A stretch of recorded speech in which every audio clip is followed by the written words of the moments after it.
اللعین الرجیم بسم اللہ الرحمن الرحیم الحمدللہ الذی جعلنا من المتمسکین بولایت امیر المومنین اما بعد بسم اللہ الرحمن الرحیم الصلاۃ والسلام بالتحیۃ والاکرام وعلی اشرف الانبیاء المرسلین سیدنا و مولانا و حبیبنا و شفیع ذنوبنا و طبیب قلوبنا و بالقاسم محمد صلوات اللہم صلی علی محمد وآل محمد وأهل البيت الطيبين الطاهرين المعصومين المنتجبين المتهمين المظلومين ولا لعنة الله على قوم الظالمين الكافرين المشركين المنكرين الغاصبين الحاسدين اما بعد فقد قاله سبحانه تعالى بسم الله الرحمن الرحيم انما يريد الله ليذهب عنكم الرجس اهل البيت ويطهركم تطهيرا. پہلی صف سے لے کے آخری صف تک بلند تر صلوات.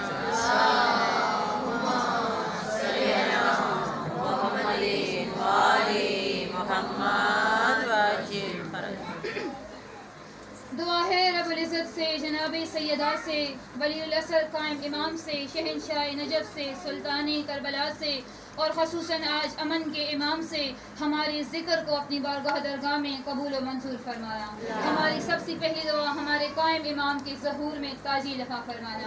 مولا ہم تمام کو امام کی نصرت، شفاعت اور زیارت نصیب فرمانا. بانیان کے بخلوص تکلف، لنگر، نظر خرچہ، اخراجات، دسترخوان کو اپنی بارگاہ درگاہ میں قبول و منظور فرمانا. بے روزگاروں کو روزگار، بے اولادوں کو اولاد، بیماروں کو شفا، تندرستوں کو رزق حلال، جنہوں نے امتحانات دیے ہیں تمام کو یا میرے مولا شاندار کامیابی نصیب فرمانا. میرے ذمہ بہت سی دعائیں ہیں، جن لوگوں نے دعاؤں کا کہا ہے یا جن لوگوں کے دلوں میں اس وقت حاجات ہیں، دعاؤں کے لیے طلبگار ہیں، یا میرے مولا ہم جانتے ہیں تو ہمیں سن بھی رہا ہے، تو ہمیں دیکھ بھی رہا ہے، دلوں کا حال ہم سے بہتر جانتا ہے. یا میرے مولا جن لوگوں نے دعاؤں کا کہا ہے یا جن لوگوں کے دلوں میں دعائیں ہیں تمام کی دعاؤں کو مستجاب فرمانا. کچھ خصوصی دعاؤں کی اپیل آئی ہوئی ہے یا میرے مولا کچھ بچوں نے امتحانات دیے ہیں، امتحانی سکینہ کے صدقے میں خصوصاً میرے گروپ عاشقان بی بی سکینہ کے گروپ نے جس بچی نے اس گروپ میں امتحان دیے ہیں امتحانی سکینہ کے صدقے میں یا میرے مولا یہاں جو خدمت کرتے ہیں در حسین کی خدمت کے صدقے میں ان کو شاندار کامیابی نصیب فرمانا. یا میرے مولا ایک مومنہ بیمار ہے جس نے دعا کی اپیل کی ہے دسترخوان بادشاہ حسن کے صدقے میں اس کی شفائی کلی نصیب فرمانا. ان کے تمام ٹیسٹ یا میرے مولا جہاں بھی جس قسم کی بیماری کا خدشہ تمام ٹیسٹ کو رفع و دفع کر کے ان کے تمام ٹیسٹ کو صاف ستھرا نصیب فرمانا. یا میرے مولا ہم سب کی آخری دعا، ہر بندے کی دل کی دعا، معصومین کی جتنی زیارات ہے ہمارے گناہگار آنکھوں اور پاؤں کو سخت عطا فرما کے وہاں تمام روزوں کی ہم بار بار دیدار کر سکے. دعا کو قبولیت کا شرف دینے کے لیے بلند تر صلوات کر دیجیے گا.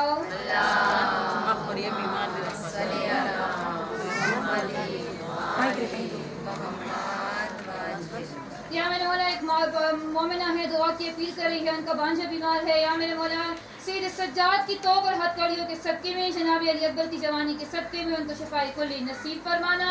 اپنے ماں باپ کے لیے میرے مولا ان کو جوانی کو ہمیشہ تو سلامت رکھے. اجازت ہے ذکر کا آغاز کیا جائے. کائنات کی وہ ہستی جو مغرب کو مشرق کر دے، مشرق کو مغرب کر دے، شمال کو جنوب کر دے، جمود کو شناب کر دے، اور جو آسمان کو زمین کر دے، زمین کو آسمان کر دے، مرد کو عورت کرے اور عورت کو مرد کرے، ان تمام کاموں کے لیے جو خود کا بھی محتاج نہ ہو، ایسے بادشاہ کو بادشاہ حسن کا. واہ ماشاءاللہ، بے شک. یہ کائنات کی وہ ہستی ہے جو خود کا محتاج نہیں. اور دنیا ہم پہ اعتراض کرتی ہے کہ ہم حسین حسین کرتے ہیں، ہم حسن کا ذکر نہیں کرتے. دنیا ہم پہ اعتراض کرتی ہے کہ ہم حسن کی مجالسیں برپا نہیں کرتے. دنیا ہمیں کہتی ہے کہ ہم ممبر سے حسن بیان نہیں کرتے. آج میں آپ کو حسن سناتی ہوں. آج میں آپ کو بتاتی ہوں کون ہے حسن، کیا ہے حسن کی فضیلت اور کیا ہے حسن کی شان، کیا ہے زہرا کا بیٹا، کیا ہے علی کا لال. بسم اللہ. یہ وہ حسن ہے کہ جس نے قلم کی زور سے دشمن کو شکست. بے شک. دنیا کہتی ہے حسن کو تلوار چلانی آتی نہیں. حسن تلوار چلانا سیکھتا نہیں تھا، حسن کو تلوار چلانی آتی نہیں تھی، اس لیے حسن نے کبھی جنگیں نہیں کی. ہمیشہ حسن نے کیا ہے تو صلح کیا ہے یا امن کیا ہے. اور ان لوگوں کو اعتراض کا جواب دوں کہ جس کا جلالیوں والا بادشاہ عباس جیسا شاگرد ہو پھر اس حسن کو تلوار چلانی کیسے نہیں آتی ہوگی. میں بتاتی چلوں کہ جو کام علی اور عباس تلوار سے کرتے تھے حسن نے وہ کام قلم کی زور سے کر کے دنیا کے غریبوں دشمنوں کو شکست دے کر یہ ثابت کر دیا کہ جو ہستی قلم کے ذریعے شکست دے سکتا ہے اگر وہ تلوار اٹھائے تو نہ جانے دنیا میں ماشاءاللہ. اگر وہ تلوار اٹھائے تو پھر نہ جانے ہوگا کیا. اور جس کا عباس جیسا شاگرد پھر اس کو تلوار چلانی کیسے نہیں آتی. لیکن حسن کے قلم میں اتنا زور تھا کہ حسن نے غریب شام کو کچھ شرائط لکھوا کر شکست دے دیا. دنیا کی ہمیشہ سازش رہی ہے کہ وہ اولاد علی سے اولاد زہرا سے ممبر چھیننے کی کوشش کرے، لیکن ہمیشہ اولاد علی نے حکومت کی لالچ کو پاؤں سے ٹکرا کے کہا کہ ہم حکومت کی محتاج نہیں ہے، جسے عزت دیتا ہے وہ ذات دے. بے شک. اور جب دنیا سے حکومت سنبھالی نہ گئی تو علی بادشاہ کے قدموں میں حکومت کو رکھا، اور جب علی حکومت کو چلانے لگے تو غریب شام کو تکلیف ہونے لگی. جب علی کا دور گزر گیا حسن کا دور آیا. دور حسن میں غریب شام سوچنے لگا کہ منصب حکومت تو ایک بار پھر آل محمد کے پاس آئی. آل محمد سے حکومت چھیننے کی کوشش میں وہ حسن کے پاس آیا. اب دنیا کہتی ہے حسن نے غریب شام سے صلح کیا تھا، میں کہتی ہوں حسن نے صلح نہیں کیا تھا. غریب شام اتنا مجبور ہو گیا تھا کہ حسن بادشاہ کے سامنے ہاتھ جوڑ کے کہتا ہے اے بادشاہ مجھ سے صلح کر لے، اے بادشاہ مجھ سے صلح کر لے. حسن کہتا ہے حکومت کی لالچ ہم میں ہے نہیں، حکومت ہے میرے بابا کی پاؤں کی جوتے کے نیچے. میں ٹوکر دے کے تجھے حکومت دیتا ہوں، لیکن میں اس حکومت کے دینے کے صدقے میں کچھ شرائط لکھوں گا اور ان شرائط کو حاکم وقت کو ماننا پڑے. ٹھیک ہے، میرے سامنے پرچی اور قلم لایا جائے. حسن بادشاہ کو پرچی اور قلم دیا گیا. کچھ شرائط لکھے ہیں جن میں میں صرف 2 شرائط بتانے چلی ہوں. پہلا شرط کیا لکھا؟ پہلا شرط جب حسن بادشاہ نے لکھا، میں کہتی ہوں عباس کی تلوار سے زیادہ تیز تھا وہ شرط. اتنا بڑا دشمن کے لیے شکست تھا کہ دشمن کے پچھلے سارے راز کھل گئے. واہ واہ. کیا شرط تھا؟ حسن نے قلم اٹھا کے لکھنا شروع کر دیا کہ جو حاکم وقت ہوگا وہ آج کے بعد حکومت میں قرآن و سنت پر عمل کرے گا. اب سننے والے نے سن لیا، بولنے والے نے بول لیا، لیکن جو جملے کو محسوس کرتے ہیں، جو دل سے جملے کو چھوتے ہیں، آؤ انہیں میں پہنچاؤں عرش پہ. حسن بادشاہ کے سامنے کھڑے ہو گئے. حاکم وقت نے کہا ٹھیک ہے، مجھے یہ شرط منظور ہے، میں آج کے بعد قرآن و سنت پر عمل کروں گا. حامی بن کے یہ ثابت کر دیا غریب شام نے آج سے پہلے جتنی بھی مسلمانوں کی حکومت چلی تھی کسی میں قرآن و سنت پر عمل نہیں. واہ ماشاءاللہ. کسی کو بھی قرآن و تھے، مسلمان تھے، امتی تھے، صحابہ تھے، لیکن کوئی بھی قرآن و سنت پر عمل نہیں کرتا. اب حاکم وقت نے حامی بری. ایک شخص کھڑا تھا حاکم وقت کے ساتھ، کاندھے سے ہلا کے کہتا ہے اتنی جلدی تو نے حامی بھر لی، ذرا ساتھ میں یہ بتا لو ہم سیرت شہرین پر بھی عمل کریں گے، ہم سیرت شہرین بھی قرآن و سنت کے ساتھ عمل کریں گے. سیرت شہرین وہ ہوتا ہے جو پچھلے خلفاؤں کے دور میں حکومت گزری تھی. اب وہ شخص نے اس کو حاکم وقت کو یاد دلایا. حاکم وقت کہتے ہیں میں قرآن و سنت کے ساتھ سیرت شہرین پر بھی عمل کروں گا. حسن قلم سے دوسرا شرط لکھ رہے تھے. علی کے لال کے چہرے پہ مسکراہٹ آئی. مسکرا کے کہتا ہے تو نے تو میرے دل کی بات چھین لی، تو نے تو میرے دل کی بات کہہ لی. میں ابھی کہنے والا تھا سیرت شہرین پر عمل نہیں ہوگا، تو کیوں سیرت شہرین کو اس کے ساتھ شامل کر رہا ہے؟ کیا سیرت شہرین میں قرآن و سنت کے مطابق ماشاءاللہ سیرت شہرین قرآن و سنت کے مطابق نہیں تھے مسلمان، رسول کے صحابی تھے، رسول کے امتی تھے. پھر سیرت شہرین میں اور قرآن و سنت میں فرق کیوں آیا؟ حسن نے شرط لکھے اور حاکم وقت کو شرط منظور کرنے. اب جب شرط منظور ہوئی، صلح ہوا، اس نے سوچا حسن کو کسی طریقے سے ہم نے شرمندہ کرنا. اس نے حسن کو دربار میں بلانے کی دعوت دی۔ اب جب اس نے حسن کو دربار میں بلانے کی دعوت دی، اس نے منادی سے کہا کہ وہ اعلان کرے، اعلان کر کے دنیا کوفہ میں یہ کہے کہ علی کا لال آ رہا ہے، زہرا کا لال آ رہا ہے۔ اب زندگی ہو اس منادی کی کہ اس خوبصورت انداز سے اس نے اعلان کروایا۔ اس نے کہا او کوفیو، واہ اے شامیو، جیو ہمارے اور آپ کے درمیان کل اس وقت علی کا لال، زہرا کا وارث، رسول کا وارث، رسالت کا وارث، جیو امامت کا وارث، ماشاءاللہ، ولایت کا وارث، خدا کا با اختیار بندہ واہ، ہمارے اور آپ کے درمیان بادشاہ حسن تشریف لا رہے ہیں۔ واہ، جس نے حسن کی زیارت کرنی ہو دربار میں جیو کیا کہنے، جیو ماشاءاللہ، جس نے حسن کی زیارت کرنی ہو وہ دربار میں آ جائے۔ اب منادی ہو گئی۔ اب حاکم وقت نے کہا مجھے حسن کو شرمندہ کرنا ہے۔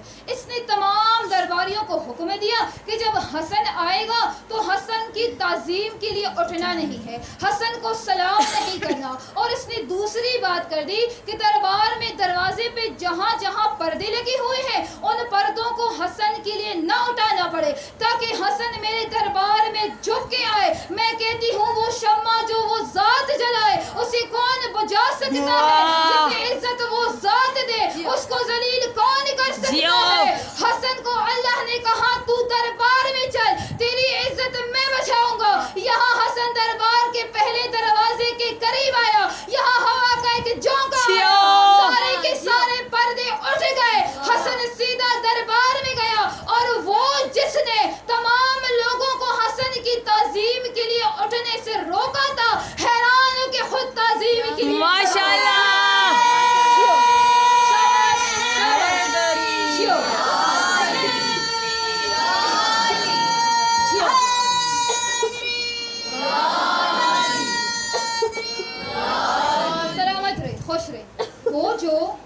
جس نے دنیا کو کہا تھا، جس نے درباریوں کو کہا تھا کہ حسن کی تعظیم کے لیے نہ اٹھنا، وہ خود حسن کی تعظیم کے لیے اٹھ کھڑا ہوا۔ یہ شان ہے علی کے لال۔ حسن دربار میں آئے، حسن کو بٹھایا گیا، حسن دربار میں بیٹھے، تمام لوگ بیٹھے ہیں۔ اب جب حسن کے آنے کی منادی اعلان کروایا تھا نا، تو ایک موچی تھا جو محب اہل بیت تھا بہت غریب، لیکن دل میں علی کی ولایت تھی، دل میں حسن کی محبت تھی، دل اس کا امیر تھا۔ جیسے ہی پتہ چلا کوفے میں حسن بادشاہ آ رہے ہیں، دوڑا ہوا بیوی کے پاس آیا، آ کے کہتا ہے میرے اور آپ کے حسن بادشاہ دربار میں آ رہے ہیں، دل چاہ رہا ہے حسن کی زیارت کروں، لیکن جب میں حسن کی زیارت کروں میں حسن کو کوئی تحفہ پیش کروں، لیکن میرے پاس اتنا نہیں کہ میں حسن کو کوئی قیمتی تحفہ دے سکوں، میں سوچ رہا ہوں کہ میں کروں تو کیا کروں۔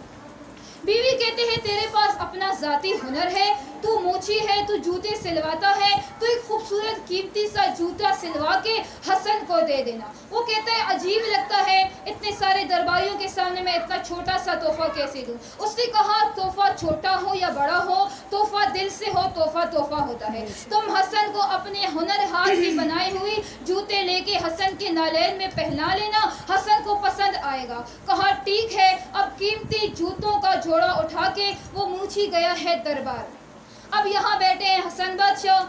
حاکم وقت نے حکم دیا غلام کو کہ میرے خزانے میں جتنے ہیرے جواہرات ہیں ان میں سے قیمتی ہیرے جواہرات زیورات اٹھا کے حسن کو تحفے میں دے دو۔ اب جیسے حسن بادشاہ کے قریب وہ رکھا گیا، حسن نے حاکم کو دیکھ کے کہا یہ کیا ہے؟ کہا رکھ لے، تحفہ ہے، میں ہندا کا بیٹا، میں ہندا کا بیٹا ہوں، تحفہ دیتا ہوں، رکھ لے۔ اب اس موچی نے دیکھا اتنا قیمتی تحفہ اس نے حسن بادشاہ کو دیا ہے، میرے جوتے تو اس کے برابر کچھ نہیں ہے، اب میں حسن کے سامنے جوتے پیش کروں تو کیسے پیش کروں؟ دور دروازے کے دربار کے دروازے پہ کھڑا ہے، ابھی وہ سوچ رہا ہے، ابھی وہ سوچ رہا ہے۔ کیا حسن نے دیکھ کے کہا او موچی اتنا دور کیوں کھڑا ہے؟ تو خود آ کے مجھے پہنائے گا یا میں آ کے تیرے ماشاءاللہ کیا کہنے، جیو تو خود آئے گا یا میں آ کے تیرے ہاتھ سے لے کے پہن لوں۔ موچی مسکرایا, موچی کی خوشی ہوئی.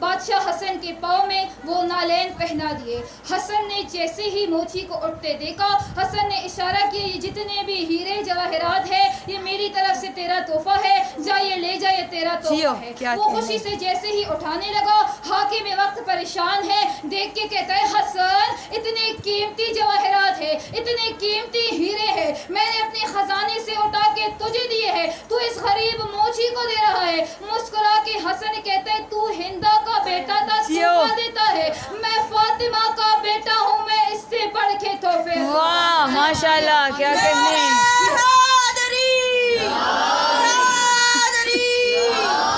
میں فاطمہ کا بیٹا ہوں, میں جو چاہے کر سکتا ہوں. اب اس نے تمام درباریوں سے کہا تھا کہ جب حسن آئے نا تو حسن کو شرمندہ کرنے کے لیے آپ لوگ اپنے باپ دادا کی جاگیروں کا ذکر کرنا تاکہ حسن شرمندہ ہو جائے. اب ایک شخص اٹھ کھڑا ہوا, کہا میرے باپ کی فلاں یمن میں اتنی اتنی جاگیریں ہیں, عراق میں اتنی اتنی جاگیریں ہیں, ایران میں اتنی اتنی جائیداد ہے, میرے باپ کے پاس یہ بھی ہے, میرے باپ کے پاس یہ بھی تھا, آج میں اتنے ملکوں کا مالک ہوں. جب وہ بیٹھ گیا دوسرا شخص اٹھا, باری باری ہر بندہ اٹھ کے ہر اپنے باپ دادا کی جاگیروں کا ذکر کرتا رہا. حسن کے چہرے پہ جلال آیا, کہا بیٹھ جاؤ, تو اس حاکم وقت کے کہنے پر مجھے اپنے باپ دادا کی جاگیریں بتا رہا ہے. میں حسن ابن علی چیلنج کرتا ہوں, میں کہتا ہوں میں آدم کے باپ سے لے کے, میں اپنے باپ آدم سے لے کے اپنے بابا علی تک ہر ایک کا شجرا بتانے کو تیار ہوں, اور اپنی ماں مریم حوا سے لے کے اپنی ماں فاطمہ تک کا کردار بتانے کو تیار ہوں. لیکن میں حاکم وقت کو چیلنج کرتا ہوں کہ میرے ایک کان میں صرف چھپ کے مجھے اپنے باپ کا شجرا بتایا.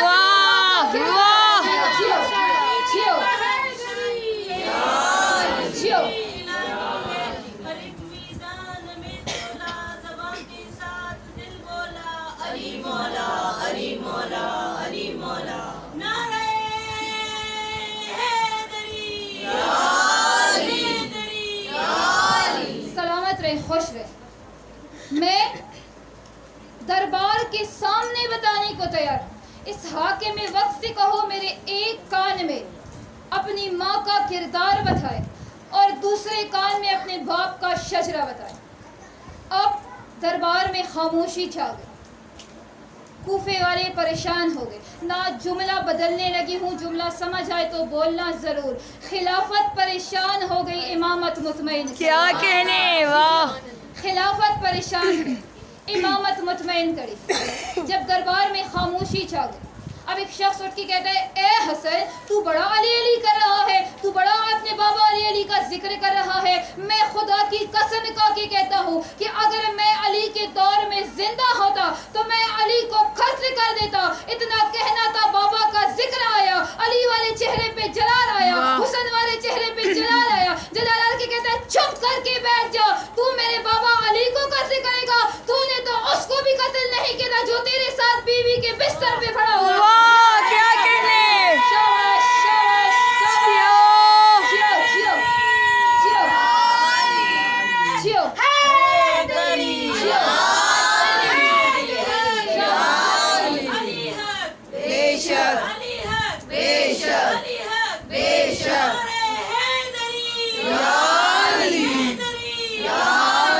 تو نے تو اس کو قتل نہیں کیا جو تیری بیوی کے ساتھ بستر پہ تھا. اب حسن کو جلال آیا. حسن کہتا ہے تو نے اپنے باپ کی جاگیریں بتائی, آؤ بتاؤ میں کون. میں خدا کا با اختیار بندہ. میرے نانا بھی بے عیب, میرے دادا بھی بے عیب, میرے بابا بھی بے عیب, میری ماں بطول ہے. مجھے خدا نے اختیار دیا ہے. ہمارا گھر طاہر ہے, ہمارا گھر طیب ہے. ہم چاہیں تو کچھ بھی کر سکتے ہیں, ہم چاہیں تو کچھ بھی کر سکتے ہیں. ہم چاہیں تو شمال کو جنوب کرے, چاہے تو جنوب کو شمال کرے, چاہے تو مشرق کو مغرب کرے, چاہے تو مغرب کو مشرق کرے, چاہے تو آسمان کو زمین بنائے, چاہے تو زمین کو آسمان بنائے, چاہے تو مرد کو عورت بنائے, چاہے تو عورت کو مرد بنائے. ابھی حسن خطبہ دے رہے ہیں, ایک شخص اٹھ کے کہتا ہے اے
حسن آپ کو سلامت رہے. جو خطیب کے اندر کی بھوک ہوتی ہے وہ آپ لوگوں نے ختم کر دیا. حسن نے کہا شرم نہیں آتی تجھے؟ مردوں کی محفل میں بیٹھی ہوئی ہے. اب جملے کا لطف بولنا، میں نے خطابت کے انداز میں جملہ بولنا ہے اور جن کو لطف آئے وہ بولے ضرور. حسن نے کہا شرم نہیں آتی تجھے؟ محفل مردوں کی محفل میں بیٹھی ہوئی ہے، اٹھا تار نکل گئی ہے. اٹھا تار نکل گئی ہے. جیسی ہی نکل گئی ہے سر کا امامہ سر کا چادر بن گیا. شرم سے اپنی حیا کو سنبھال کے نکلنے والی تھی. حسن نے پیچھے سے آواز دیا زیادہ پریشان نہ ہونا، تجھے میں نے عورت بنا دیا. وہ جو گھر بیٹھی بیوی ہے اسے مرد بنا دیا. کیا کہنے جیو. نانا یہ پہلی مرتبہ جو نے یہ منصب حسن پہ انہوں نے خلاف کیا، اعتراض کیا. یہی حاکم وقت غریب شام قافلہ لے کر جا رہا تھا. راستے میں حسن بادشاہ گزر رہے. اس نے قافلہ روکا اور حسن سے کہا حسن میں نے تجھ سے کوئی سوال کرنا ہے. حسن نے رک کے کہا پوچھ لے جو پوچھنا ہے، پر یاد رہے میں علی کا بیٹا. کہا تیرا بابا بھی سلونی کا دعویٰ کرتا ہے، کیا تو بھی سلونی کا دعویٰ کرتا ہے؟ حسن کہتے ہیں ہمارے چہرے تبدیل ہوتے ہیں، دعوے نہیں بدلتے. پوچھ جو پوچھنا ہے. اب یہ سوچ رہا ہے کیا پوچھوں کیا پوچھوں کیا پوچھوں. زمین کا پوچھوں بتا دے گا، آسمان کا پوچھوں بتا دے گا، حیوان کا پوچھوں بتا دے گا، جانور کا پوچھوں بتا دے گا، انسان کا پوچھوں بتا دے گا، لوح و قلم کا پوچھوں بتا دے گا، عرش کا پوچھوں بتا دے گا. پوچھوں تو کیا پوچھوں. اب جو جاہل ہوتا ہے وہ جواب نہیں، وہ سوال بھی جاہل کرتا ہے. کہتا ہے اچھا حسن بس اتنا بتا دے، یہ جو تیری داڑھی ہے نا یہ سلکی سلکی ہے، یہ پیاری پیاری ہے، یہ خوبصورت لگ رہی ہے، یہ بروی ہے، یہ کالی ہے، اور یہ جو میری داڑھی ہے نا یہ ہلکی ہلکی ہے، یہ گنگریالے گنگریالے ہے، یہ زیادہ اچھے نہیں لگ رہے. بتا ایسا کیوں ہے؟ میں بھی مرد ہوں تو بھی مرد ہے، یہ فرق کیوں ہے؟ مسکرا کے حسن کہتا ہے ہم ہر بات کا جواب قرآن سے دیتے ہیں، تو نے قرآن میں سنا نہیں ہے؟ خدا سورہ زلزال میں فرما رہا ہے جو فصل جو زرخیز زمین ہوگی، جو زمین پیاری ہوگی، جو زمین زرخیز ہوگی اس پر فصل بروی آئے گی، اس پر فصل اچھی آئے گی، اس پر فصل خوبصورت آئے گا. اور جو زمین خراب ہوگا اس پر فصل ہلکی اور خراب آئے گی. تیرا قصور نہیں ہے، میرا وجود صاف پاک ہے اس لیے میری داڑھی پاک ہے، تیرا مٹی پلید ہے اس لیے تیرا جو داڑھی ہے وہ ہلکی ہلکی ہے. لیکن اے غریب شام اس میں تیرا قصور نہیں ہے، تیرا شروع سے ہی مٹی پلید ہے. کیا کہنے.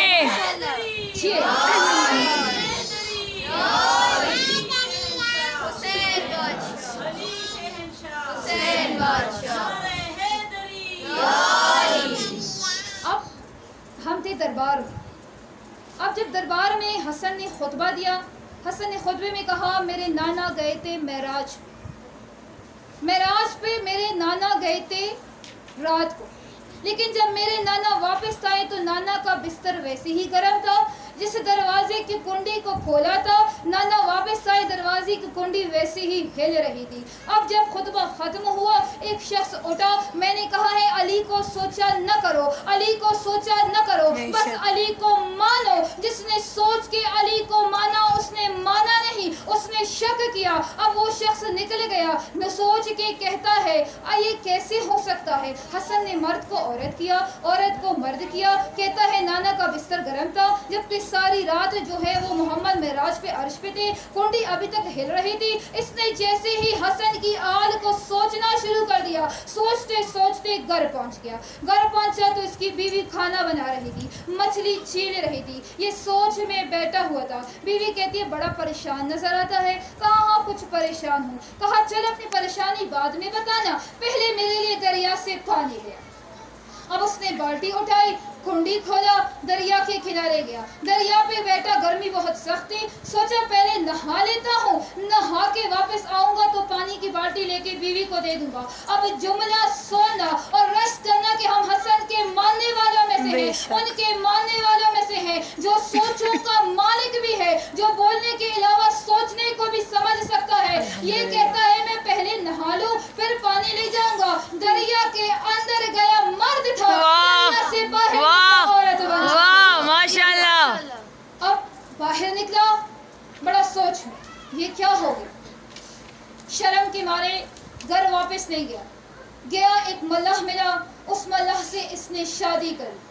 14 سال اس نے اس ملح کے ساتھ گزارے، اس دوران اس کے 7 بچے پیدا ہوئے، 7 بچے اس کے پیدا ہوئے۔ یہ اس ملح کے ساتھ زندگی گزار رہا تھا، سوچ رہا تھا بڑی مشکل سے زندگی گزار رہا ہوں، نہ جانے ہوا تو میرے ساتھ کیا ہوا۔ اب شرم سے کسی کو کہہ بھی نہیں سکتا تھا میں مرد تھا، حسن نے عورت بنایا، میں مرد تھا، حسن نے عورت بنایا۔ اب سوچتے سوچتے زندگی کے 14 سال گزر گئے۔ 14 سال کے بعد اسی دریا پہ کپڑے دھونے کے لیے آئی، کپڑے دھونے کے لیے بیٹھ رہی تھی، سوچا گرمی بہت ہے، نہا لیتا ہوں، نہانے کے بعد کپڑے دھو لوں گی۔ اب سننا لفظ، جیسے ہی نہانے کے لیے اندر گئی، جیسے پہلے باہر تھی، عورت تھی، نہا کے واپس نکلا، ماشاءاللہ جیو مرد بن چکا تھا۔ اب حیران تھا ہوا تو ہوا کیا، اور جو بالٹی تھی وہ ویسے پڑی تھی جیسے 14 سال پہلے۔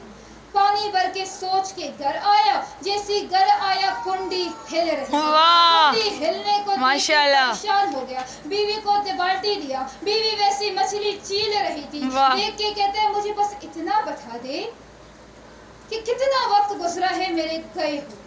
بیوی کہتی ہے پریشان کیوں ہے؟ کہا تیز نہ بولنا، آرام سے بولنا، کسی کو خبر نہ ہو کہ میں کتنی دیر گزار کے آیا ہوں۔ کہتے ہیں ہوا کیا ہے؟ کہا بس بتا دے، ہوا یہ ہے کہ میں کتنی دیر گیا تھا، کتنا وقت لگا۔ کہا مجھے تو ایسے لگتا ہے تو آدھے راستے سے واپس آیا ہے، آج تو اتنا کم وقت گزار کے آیا ہے۔ وہ دیکھ کے کہتے ہیں میں 7 بچے پیدا کر چکی ہوں، 14 سال میں ملح کے ساتھ زندگی گزار چکی ہوں، اور تو کہہ رہا ہے آج تو نے کم وقت گزارا۔ اب اس کی بیوی دیکھ کے کہتی ہے کہیں تو نے حسن کو سوچا تو نہیں، کہا حسن پہ شک تو نہیں کیا تھا، کہا بس یہی غلطی ہوئی تھی، کہا نہ سوچا کرو نے، جو انہیں سوچ کے مانتے ہیں ان کے ساتھ ایسی ہی بے شک بے شک۔ اب جو پہلے والی تھی نا جس نے کہا تھا کہ تو مرد کو عورت نہیں کر سکتی، وہ عورت بن کے گئی، اس کی بیوی مرد بن چکی۔ سوچا حسن سے معافی مانگوں، دنیا کے معزز خلاف لوگوں کو اکٹھے کیا، جو بڑے بڑے لوگ تھے سب کو کہا مجھے حسن سے معافی دلوا دے، عورتوں والی زندگی گزار رہا ہوں، بڑا مشکل ہے زندگی عورتوں والی گزارنا، بڑے مشکل کام کرنے ہوتے ہیں، مجھ سے ہوتا نہیں ہے، بس اتنا کر دے حسن سے ہمیں معافی مانگنے دے، میں دوبارہ مرد بننا چاہتا ہوں۔ کہا ٹھیک ہے۔ اب دربار حسن میں مدینہ میں آئے، اب تمام لوگ ہیں، یہ عورت انہی کے ساتھ ہے، حسن دربار سے نکل رہا ہے، جیسے ہی حسن نے اس عورت کو دیکھا کہا کیا مانگنے آئی ہے، اب کیا کہنے آئی ہے؟ ہاتھ جوڑ کے کہتی ہے بادشاہ مجھے معاف کر دے، آج کے بعد آپ پہ شک نہیں کروں گا۔ حسن کہتا ہے معافی نہیں مل سکتی، تو ہے حجت کا منکر، اور جو حجت کا منکر ہوتا ہے انہیں کبھی سزا ہمیشہ ملتی رہتی ہے، انہیں کبھی معافی نہیں ملتی۔ ابھی تو تیری سزا پوری بھی نہیں ہوئی ہے، تیری سزا پوری ہونی ہے، تیری ہوگی ایک شخص کے ساتھ شادی، اس کے بعد تو پیدا کرے گا ایک بچہ جو نہ مرد ہوگا نہ میں ناچ ناچ کے بتائے گا آل محمد سے کبھی مذاق نہ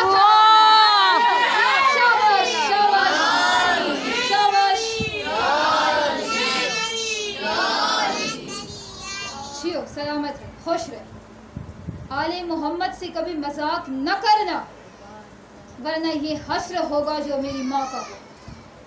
حسن کہتے تجھے نہیں پتا میں کون ہوں؟ آؤ بتاؤ میں تمہیں کون ہوں؟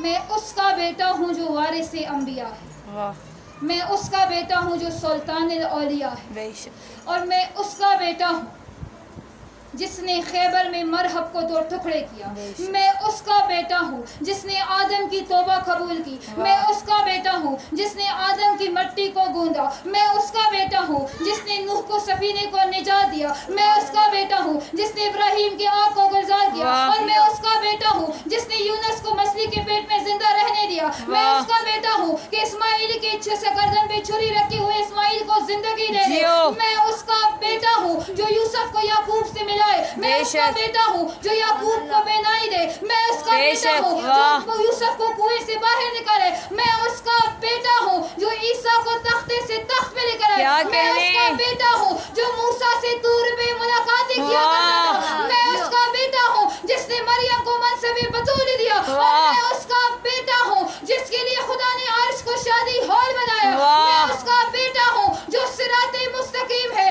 میں اس کا بیٹا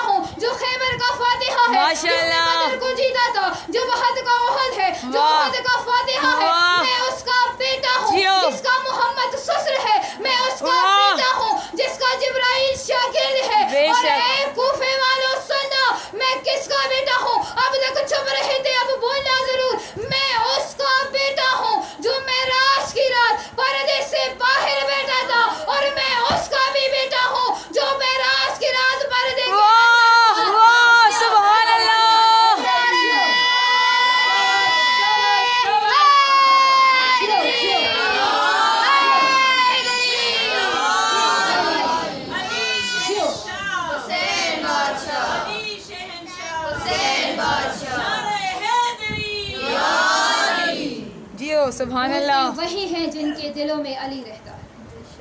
چہرے انہی کی مسکراتے ہیں جن کے دلوں میں علی رہتا ہے. بے شک اور ہاتھ انہی کے اٹھتے ہیں علی کے نام سے. بے شک. میں اس کا بیٹا جو معراج کی رات پردے سے باہر، اور اس کا بھی بیٹا جو پردے کے اندر. حسن نے شرائط لکھی اور ساری زندگی غریب شام کا یہ پلان تھا، یہ سوچ تھا کہ شرائط مان تو لیے، اب حسن کو دنیا سے بھیجا جائے تو کیسے بھیجا جائے تاکہ حسن جائے اور شرائط ختم. اسی امام سے منسوب ہے دسترخوان. جو آل محمد کے ماننے والے ہوتے ہیں ان کی کوشش ہوتی ہے کہ وہ روز مل بیٹھ کے دسترخوان بچھا کے کھانا کھائیں. وجہ کیا ہے کہ حسن نے کہا تھا میں نے اپنے گھر دسترخوان بچھایا، امیر، غریب، بزرگ، جوان، کالا، سفید، مدینے والے، مدینے سے باہر، جتنے بھی لوگ ہیں، ہر بندہ میرے دسترخوان سے آ کے کچھ بھی کھا سکتا ہے.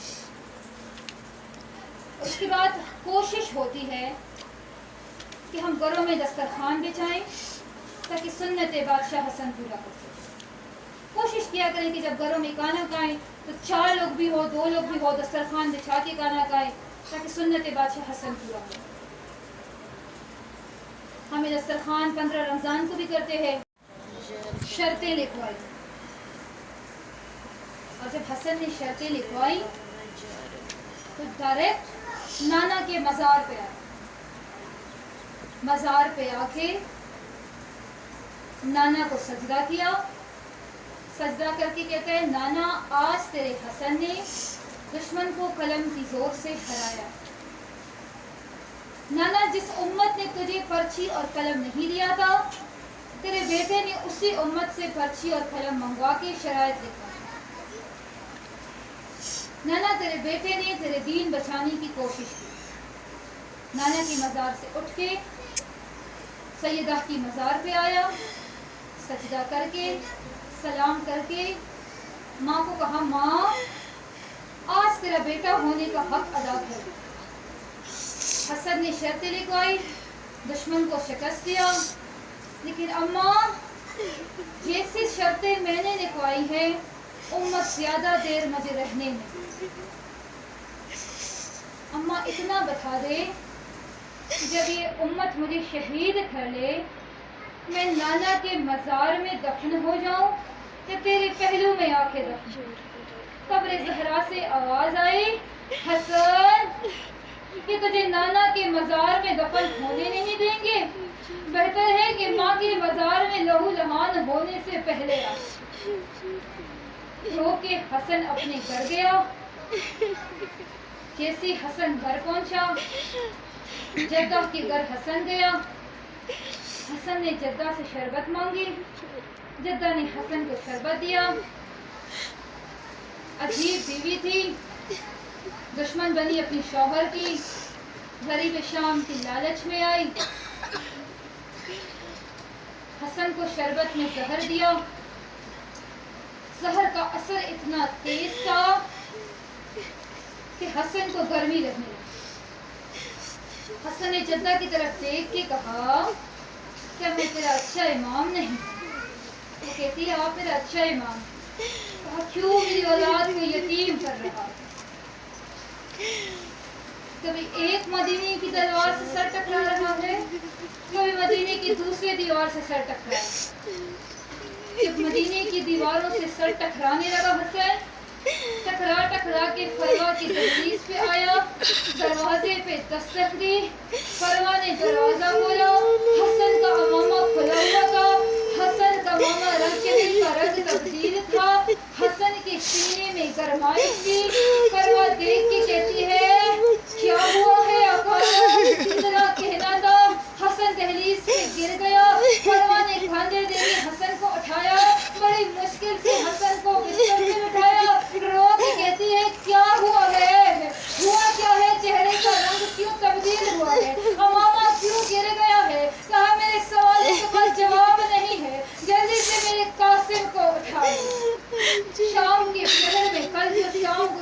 28 کی رات، اس رات میں میرے آقا کو زہر اور آدھی رات تک مدینے کی گلیوں میں ٹکرے کھا کے فروا کی دہلیز پہ پہنچے. آدھی رات کو 3.5 سال کے قاسم کو ایسی ہی فروا نے اٹھایا، اور جیسی فروا نے قاسم کو اٹھایا اپنے بابا حسن کے سینے پہ لٹایا. قاسم نے آنکھیں کھول کے کہا اماں مجھے گرم ریت پر کیوں سلایا ہے؟ روکی فروا کہتی ہے گرم ریت نہیں ہے، آنکھیں کھول دیکھ لے تیرے بابا کا سینہ ہے. قاسم نے آنکھیں کھولی، بابا کے داڑھی کو چھوما، چھومنے کے بعد کہا بابا آپ کا سینہ اتنا گرم کیوں ہے؟ بابا کے چہرے کا رنگ اتنا کیوں تبدیل ہوا ہے؟ بابا بتا دے ہوا کیا ہے؟ حسن کا قاسم اتنا تھا جتنا کربلا میں حسین کی سکینہ تھی. 3.5 سال کا قاسم تھا. رو کے حسن کہتا ہے سوال نہ کر قاسم، جا اپنی اماں زینب سے کہہ لے میرے بابا کو زہر مل گیا. قاسم رو کے کہتے ہیں بابا کیسے کہوں، بابا کیسے کہوں؟ بچہ تھا نا، سمجھ نہیں آ رہا تھا. حسن نے قاسم کو قریب بلایا، قاسم کا گریبان چاک کیا، قاسم کا امامہ کھول دیا، ارے زمین سے مٹی اٹھا کے قاسم کے سر میں ڈالا. کہا جا زینب کے پاس جا، تیری حالت دیکھ کے زینب سمجھ جائے گی. بس اتنا کہنا تھا.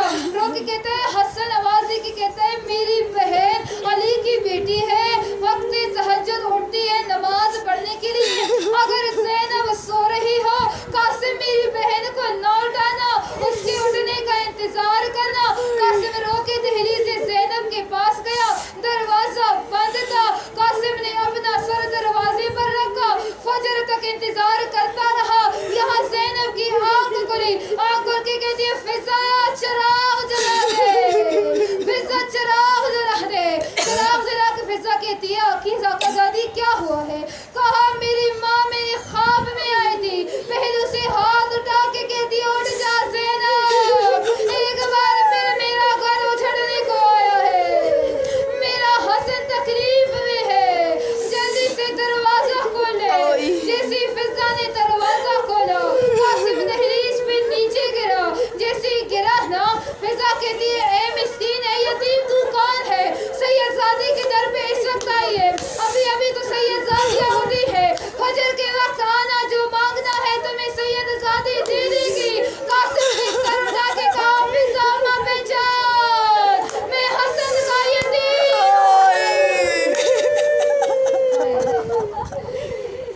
فضا نے دیکھا امیر قاسم آپ، کہا امیر قاسم نہیں، یتیم قاسم بننے جا رہا ہوں. قاسم کو گود میں اٹھایا، زینب کے سامنے بٹھایا. زینب کہتی ہے قاسم میرا حسن تو خیر سے ہے نا، میرا حسن تو خیریت سے ہے نا. رو کے کہتی ہے اماں جلدی چلے، میرے بابا کو زہر مل گیا ہے، رات سے تڑپ رہا ہے.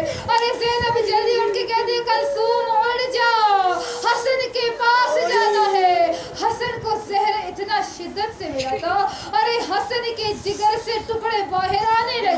فروا نے تشت پکڑا، تشت میں جگر کے ٹکڑے آنے لگے. فروا دیکھ کے روتی جا رہی ہے. حسن کہتے دیکھ فروا تو برداشت کرے گے، جیسے زینب آئے نا تشت کو چھپا دینا، میری زینب برداشت نہیں کرے گی. یہاں زینب حسن کے گھر داخل ہوئی. فروا نے اپنی چادر تشت پر ڈال دیا، جگر کے ٹکڑے چھپائے، کاندھے پر ہاتھ رکھ کے زینب کہتی ہے نہ چھپا میں اپنے ہاتھوں سے جمع کرتی ہوں، نہ چھپا میں اپنے ہاتھوں سے جمع کرتی ہوں. ساری علی کی اولاد حسن کے گھر. حسن کہتے ہیں حسین حسین میری زینب کہاں ہے؟ حسین کہتا ہے آپ کے دائیں کھاندا پکڑ کے بیٹھی، میری کلثوم کہاں ہے؟ بائیں کاندھے پکڑ کے بیٹھی ہے. رو کے کہتی ہے حسین میرے بعد میری بہنوں کا خیال رکھنا، حسین میرے بعد میری بہنوں کا خیال رکھنا. اب حسن نے اپنے ایک ایک بہن بھائی کا پوچھنا شروع کر دیا، فلاں کہاں ہے، فلاں کہاں ہے. ایک ایک سامنے آ رہے ہیں. رو کے آنکھیں کھول کے کہتے ہیں حسین میرا باس کہاں ہے، حسین میرا باس نہیں ہے. فضا رو کے کہتی ہے دروازے میں کب سے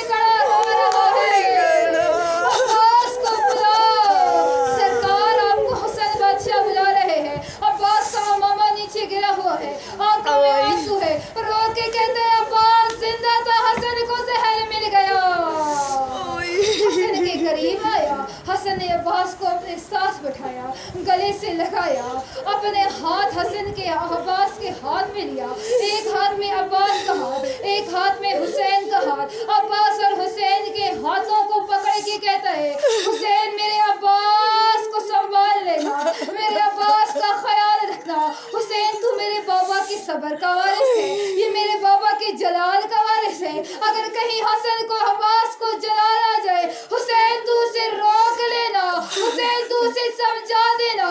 عباس دیکھ کے کہتا ہے آقا حکم تو کرے، جس نے زہر دیا اس کی نسلوں کو عباس ختم کر دے۔ رو کے کہتے ہیں نہ عباس، عباس اپنا دوسرا ہاتھ دے۔ عباس نے اپنا ہاتھ دیا، ایک ہاتھ میں عباس کا ہاتھ لیا، دوسرے ہاتھ میں زینب اور کلثوم کی چادر کی چٹیاں تھے، عباس کے ہاتھ میں رکھ کے کہتا ہے اے عباس تو میری بہنوں کا محافظ ہے، جب تک زندہ ہے وعدہ کر لے مجھ سے تو زینب اور کلثوم کی چادروں کا محافظ ہوگا۔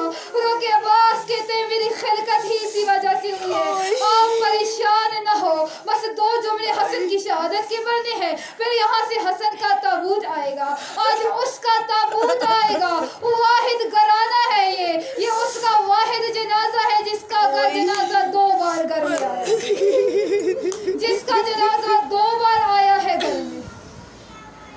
بس حسن زہر کھا کے زیادہ برداشت نہ کر سکا، حسن کو زہر ملا، یہاں حسن کی آنکھیں بند ہونے لگی۔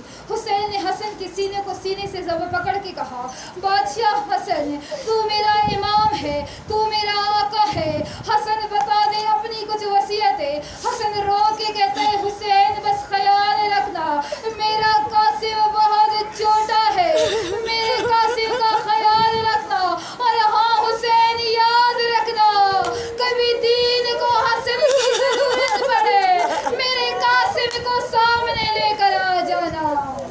حسن نے یہ کہا، حسن کی آنکھیں بند ہوئی۔ حسین اور عباس نے حسن کو غسل دیا، حسن کو کفن پہنایا، حسن کو تابوت میں رکھا، بہنوں نے بڑی مشکل سے حسن کے تابوت کو چھوڑا، عباس اور حسین نے حسن کے جنازے کو باہر نکالا۔ جیسے حسین حسن کے جنازے کو باہر نکالا ہے 300 لوگ کھڑے ہیں مزار رسول پہ، حسین قریب آ رہے ہیں، رو رہے ہیں، رو کے کہتے ہیں حسین کون ہے یہ؟ میرا غریب بھائی کا جنازہ، کہاں لے کر جا رہے ہو؟ نانا کے پہلو میں دفنانے کی وصیت کی تھی، اتنا کہنا تھا، ایک ملعون عورت نے سفید کپڑے کا اشارہ کیا، اتنا اشارہ کرنا تھا کہ حسین نے عباس کو دیکھا، عباس کے چہرے پر جلال آیا، جلال والے چہرے پہ عباس نے دیکھنا شروع کیا حسین کو، یہاں اس عورت نے اشارہ کیا، یہاں 300 حسن کے جنازے میں آنے لگے۔ عباس تابوت کے سامنے کھڑا ہو کے کہتا ہے مار جتنے تیر مجھے مار سکے، جو رہ جائے وہ کربلا میں مار لینا، میرے حسن کے تابوت پہ تیر نہ مارنا، سینہ پہلے سے چلنے ہوا ہے، مزید نہ کرنا، خدا گواہ ہے، میرا غازی گواہ ہے، میں جھوٹ بولوں مجھے ضلالت ملے۔ 7 تیر عباس کے کاندھے پہ لگے، لہو لہان ہو کے عباس کھڑا ہے، عباس یہاں سے بھاگا، زینب اور کلثوم دروازے میں کھڑی ہے، زینب کہتی ہے خدا خیر کرے، یہاں حسن کا جنازہ نکلا، یہاں عباس واپس آ رہا ہے، خدا خیر کرے، ہوا کیا ہے؟ جیسے عباس تیروں کے ساتھ گھر کے اندر آنے لگا، حسین نے آواز دے کے کہا زینب عباس کو روک لینا، تلوار نہ اٹھانے دینا۔